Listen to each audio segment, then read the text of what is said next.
YouTube. Hello, well, Instagram, Facebook, and wherever you are watching this. Welcome to the channel, and thank you very much for choosing to watch. Hopefully, over the coming however long, I'm going to provide some really informative and interesting videos that won't just be classroom based, where you will hopefully gain an understanding about health and nutrition. So, physical health, mental health, and our food and the things we consume. So, to start with today, I would like to talk about food. Everyone loves food. If you don't love food, there's something wrong with you. Everyone loves good food. Our choices vary. Some may like Indian food, some may like Chinese, some might just like chocolate. We all have our things that we like. However, in a society where everything is available to us and everything is in excess, we can become greedy.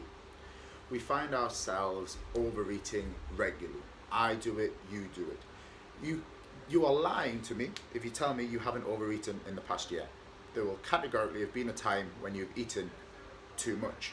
However, what is too much? So, for most of you watching, too much has probably led you to gain excess body fat that you don't want. Now, today I'm going to propose the question: are you just too greedy? Quite simply, no other excuse, no fancy psychological or physiological reason. Are you just a greedy person? Do you like food? Do you like eating? Are you eating too much, and is that resulting upon you gaining too much body fat? If so, pay attention, because I have 14, yes, 14 wonderful suggestions to help you and prevent you from overeating. Stay tuned. So, number one, delay your breakfast. But delay your breakfast by doing some exercise. So, delaying your breakfast will probably just induce hunger. You're going to wait 2, 3, 4 hours. Damn, by 4 hours' time, you're going to be hungry. However, if you can wake up, potentially do some exercise upon an empty stomach, whether it be a nice walk, a swim, a weight session, anything. Or read a book. Anything that's going to distract you mentally from wanting to eat breakfast, do it. If you can delay your breakfast by 3 to 4 hours, you've reduced the amount of time within your day that you have to eat. So your opportunity to eat is less. Something to consider. Okay, next one. Change your routine. How often do you think, okay, it's coffee time at work, it's also biscuit time. I've finished the day, I've done my jobs, I've done everything, I'm going to sit on the sofa, watch this television, and I'm going to eat a bar of chocolate, or I'm going to eat a large bowl of cereal. Your routine, if you start to think about it, will be orientated by food. It will be dominated by it. So at certain parts of the day, automatically you will think food time, food time, food time. However, are these extra little food times helping you achieve what you want? Or are they resulting in you gaining body fat? For example, you got the petrol station. Do you automatically always, when you go to the petrol station, take something off the counter and eat it as well? Change your routine. So that involves becoming mindful. I need you to think about your eating. Often we have what I call hand-to-mouth syndrome. Hand, mouth, hand, mouth. We're continually eating food without even realizing. We're so lucky that we can live in a society where we can just eat food whenever we want. For some people in the world, that isn't available, so they have to think about it. We don't have to think when it comes to food, and we don't. So that's something that I really want you to get aware of, is becoming mindful. Be mindful of hand to mouth. When you have it in your hand, think, is this something that I need? Is this something that I want to enjoy? Or am I just being excessive? So think about it and change your routines on an evening or during the day. Don't just associate 11 a.m. coffee time with biscuit time. Don't just associate mid-afternoon snack with mid-afternoon with a mid-afternoon snack. It doesn't have to be that way. So start to think. Start to become mindful of all your actions in relation to food. Okay, a really, really simple one, but really effective. Just eat at the table. Come on, man. Don't sit in front of the television. Don't sit on your phone while you're eating. Our brains are useful when it comes to feeling full. Use your eyesight. Can you see your food, or have you just eaten it? So, we're at the pictures. We have the extra large box of popcorn. You're like this. Have you even recognized how much you've eaten? I guarantee you there's been a point in your life when you've stuck your hand into the bottom of the box, rummaged around, and there's just been the little seeds left. And you've been like, where the hell has all my popcorn gone? Guess where it's gone?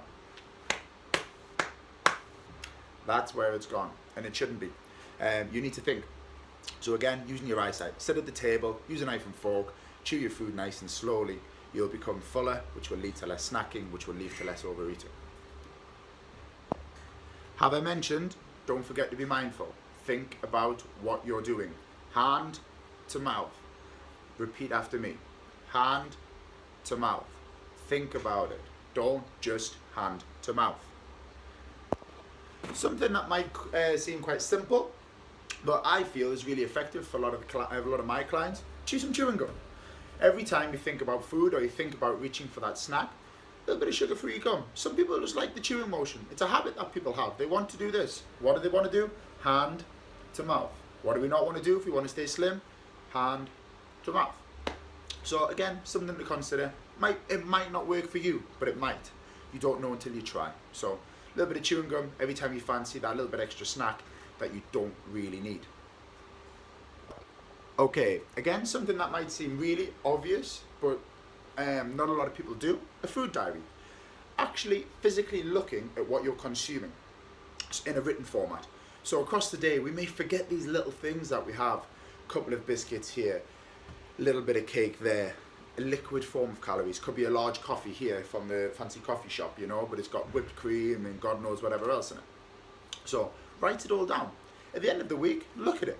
By the end of the day, think, oh, dear me, I actually consumed quite a lot of calories today. So you might surprise yourself how much you're actually consuming.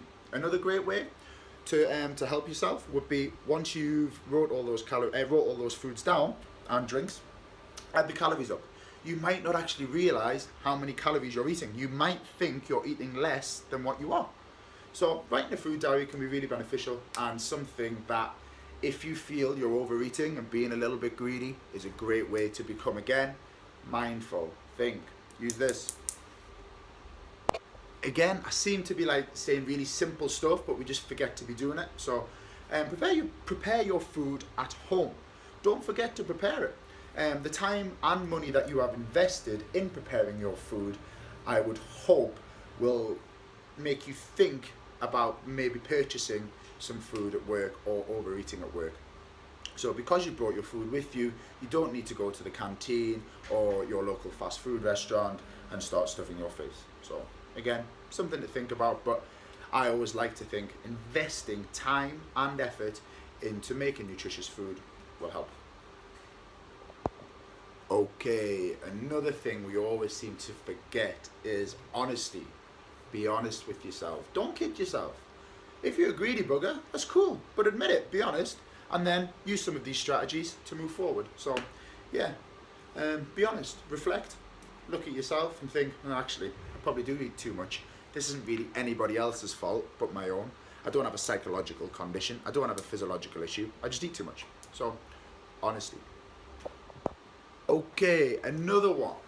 So often in diet, or not necessarily diets, just in general, people are worried to eat large meals. So I'm of a view, I'm going to work on percentages as a coach. So I'm going to work on, I would rather you have 3 large nutritious meals that day and become full. Because you are full, that will hopefully prevent you overeating. So instead of having a 250, 300 calorie lunch and then going on to consume another 400 calories in snacks that afternoon, you have a maybe, let's just say, a 450 calorie lunch, and that's you full. You've created a deficit from what you would have had. So it's something to be mindful of. Get full. On your main meals, eat till you are full. Now, that doesn't necessarily mean eat loads of chocolate bars till you are full. That means eat nutritious, voluminous food. So food that is, I don't even know if voluminous is a word, but it is now. Volume. So vegetables, protein, protein sources, potatoes, things that you're going to get the best bang for your buck. So the good old chestnut of, we have a chocolate bar that may be 300 calories, and we have this much broccoli that might be 300 calories. Obviously, that's an extreme example. However, think about it. What can I get full of for less calories? Simple. Again, super simple.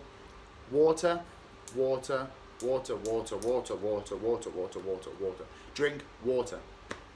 Sometimes we're just dehydrated and we confuse our dehydration response with hunger. So consume plenty of water, or wait for it, if you don't like water, consume fizzy water, carbonated water, diet soda drinks, diet pop, something to consider. Alternatively, cordial, diluted juice, no added sugar ones, might make it taste a bit better and make it easier to go down.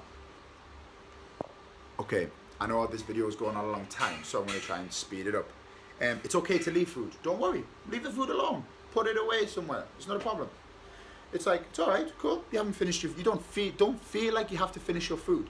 It's okay to eat half your meal, feel quite full, feel satisfied. Put it in the fridge, save it for tomorrow. Another thing I think that we all forget is, remember what food is for. Food is for fuel. It is to fuel us. We eat to live, not live to eat.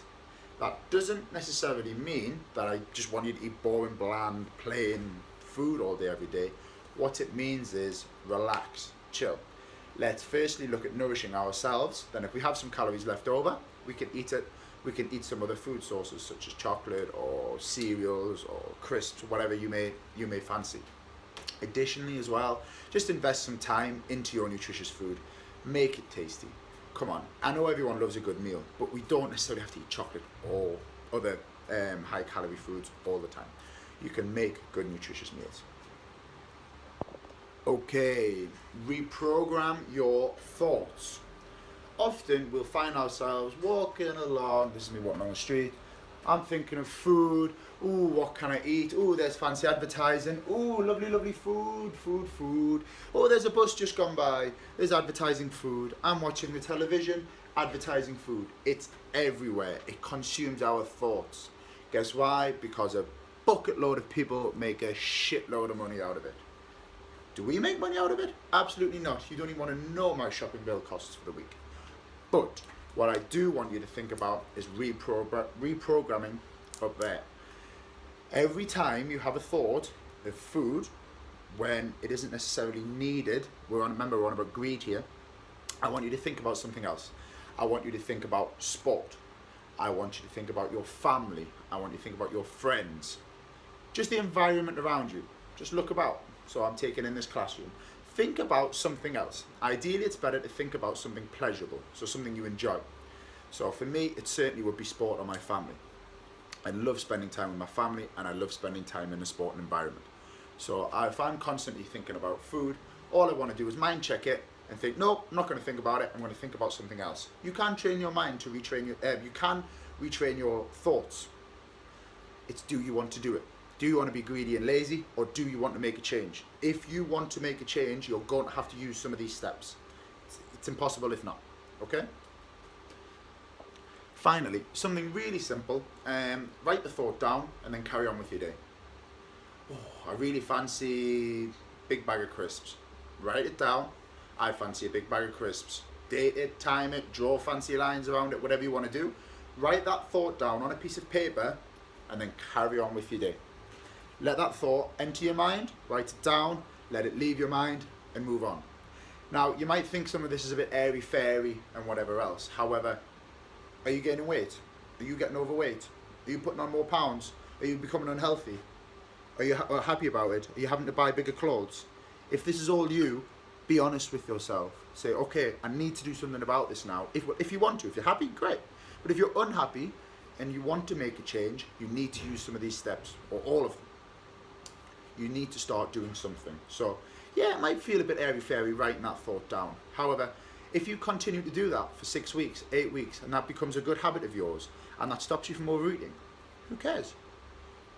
Forget everything else around you. Forget all the pressure upon us in society. Don't have to tell anybody you're doing it. Just do it. Just try some of these things. Don't make a big deal of it. Just try them and see how you get on.